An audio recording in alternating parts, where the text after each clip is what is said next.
চলে আসলাম ভিলেজ বয় ব্লগে। আজ 19শে আষাঢ়, মঙ্গলবার, পুত্রদা বা পবিত্র একাদশী।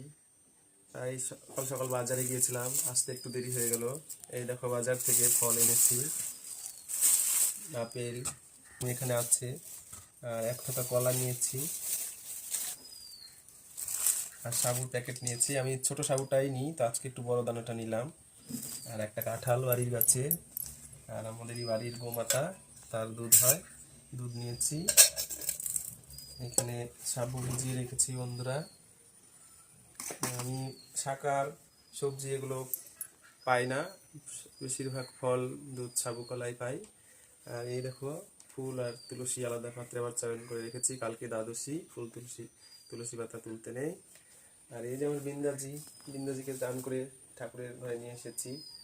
রাধে রাধে। আর কালকে একাদশী ব্রতের পালন হচ্ছে 9টা 32-এর মধ্যে। তোমরা যারা যারা একাদশী করছো ঠিক সময় মতন পালন করে নিও। রাধে রাধে। শাস্ত্রে লেখা আছে, গয়া গঙ্গা বারাণসী, ব্রতের মধ্যে একাদশী, ঘরে বসে পুজোরে মন তুলসী। মা সকল বাবা সকল, রাধে রাধে। তোমরা সকলে একাদশী ব্রত পালন করো।